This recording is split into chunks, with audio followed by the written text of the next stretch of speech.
Maybe the Tennessee coaching staff could have utilized Ty Richardson's favorite fast food restaurant in Tennessee, which I think is other places across the South. And instead of putting the money in McDonald's bags, could have wrapped it up in cookout aluminum foil, which would have been, I guess they were out in the open about it. At least that's what Dan Patrick said. Who knows, the truth about this? Nothing's been confirmed, but we're going to talk about this. You could call it scandal at Tennessee with Bill King, our friend from Nashville Sports Radio. We have him here every Wednesday, and we appreciate his time. Bill, I thought we would have, slower talk for this week, but then Tennessee goes out with a bombshell on Monday, and just wonder what your thoughts are. Well, things had gotten weird up there, gotten really quiet, and when they brought in and hired Kevin Steele under the auspices of we're in a hiring freeze. But then they go get him. He was a former Vols, and he coached there, and I think he was a walk-on there in the early 80s. I don't think he really played. That's misreported. But I've known Kevin a long time. Anyways, when they brought him in, it got strange. They named him defensive assistant, and then you just wondered if this was a stopgap when they have to fire Pruitt, which it was. Now, Fulmer said at the press conference that Steele had no idea that could be the case. I highly doubt that to be truthful. There's no way he didn't know. And Don D. Plowman, who is the chancellor at Tennessee, said at that podium numerous times, this is bad. Numerous level 1 and level 2 violations. And we know it involves money to players. The McDonald's item, it's kind of interesting. Some reputable people are saying that's not true. Now, okay. It's true about the money, but the whole scheme of the McDonald's visual, they say it's not true. People I talk to say it is true. And anyways, go ahead. It's just I guess the visuals of that is what we all want to believe because it sounds so outlandish. But sure. I wonder what you thought of the press conference. You referred to what Fulmer said, that, Steele didn't know he'd be coming in under the auspices of potentially being an interim head coach again. But, by the way, this is the second time he's an interim head coach in a month in the same league. It's incredible. Obviously, that's not true. It felt like, man, that was such a weird press conference. Pruitt gets thrown under the bus. Good reasons why. Phillip Fulmer gets lauded by the school president and the system president. But every time Fulmer spoke, I just didn't believe a word he said. He looks like a defeated man. Think about this. He had one of the best runs they've ever had in modern history between about 95 and 01. Won a national championship, was the LSU game away from another one, at least going to play in it, in 01. Had a really good stretch there. Ended up getting fired in 08. He had 2 losing seasons in his last 3 years. This last time when they hired John Curry, he tried to be the AD. They didn't want him. Each time they haven't wanted him when he's put his name out there, or quietly he's put his name out there. They fire Curry during the last coaching search. Fulmer's kind of he was an assistant or whatever to the chancellor back then, Beverly Davenport. So she inserts him in there.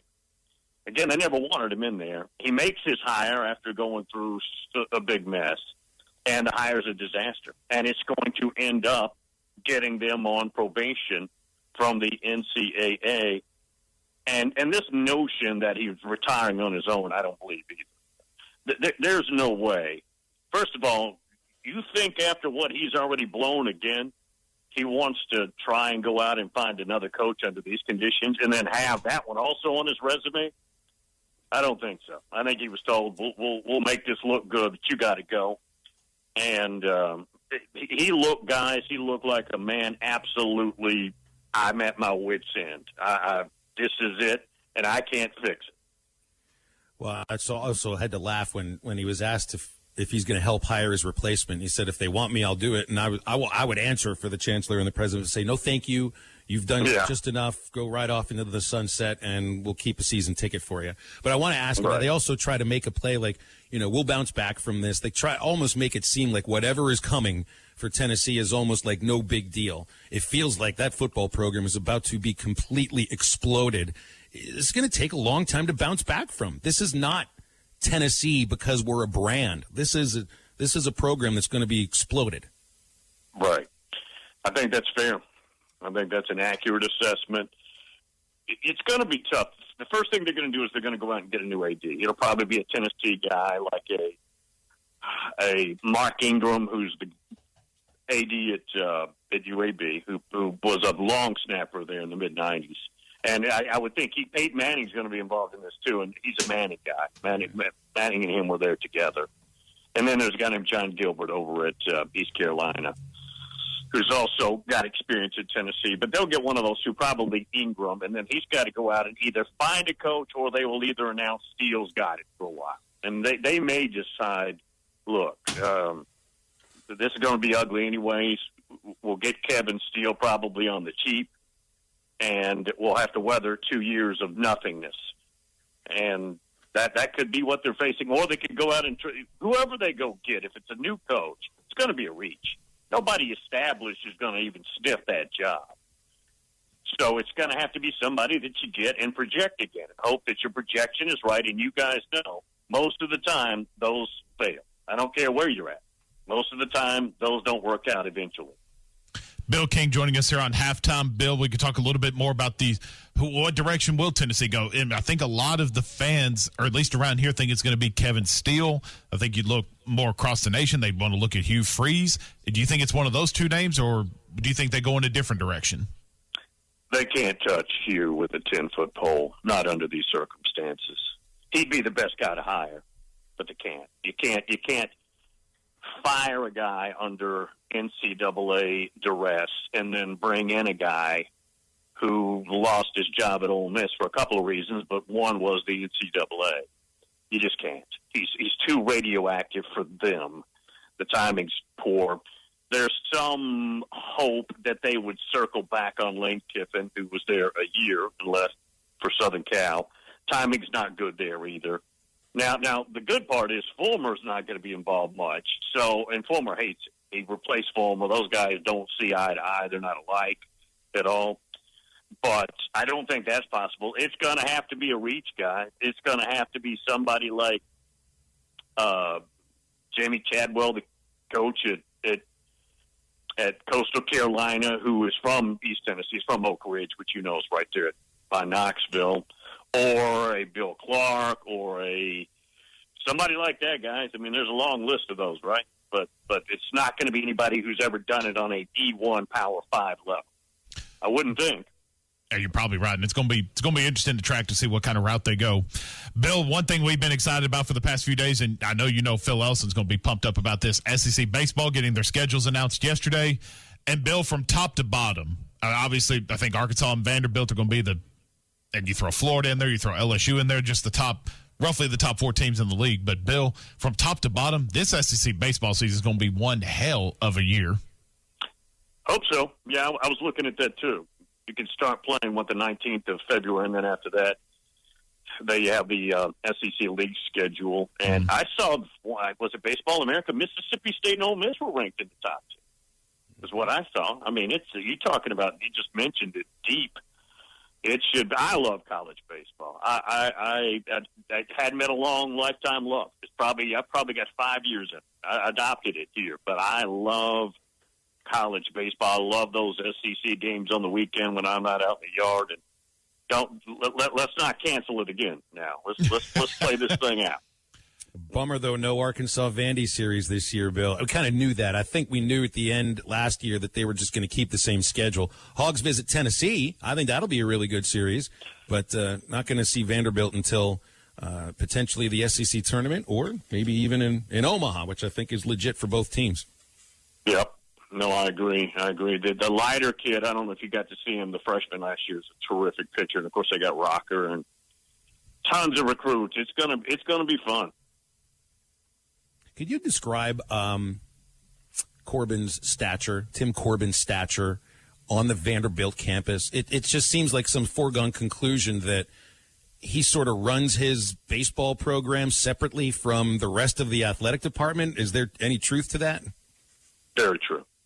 Yeah, I mean, if you think about Vanderbilt, they're very disjointed. very polarized. There's always a battle between academia and athletics. Academia doesn't like them. They get very little support. And in the midst of all of those battles, this guy has developed arguably the top program in America. That's pretty under amazing. all of that. In baseball now, at Vanderbilt. And, he's a larger-than-life guy. But I'm sure you guys have gotten to meet him at games, or couldn't be a nicer guy. I'm telling you, man, the guy would give you – he didn't know you. He'd hand you the shirt off his back. Just a tremendous guy. I have talked to him, it's been a while, but through the years about players and scouting different players and how they go about their procedures. It is remarkable to listen to him.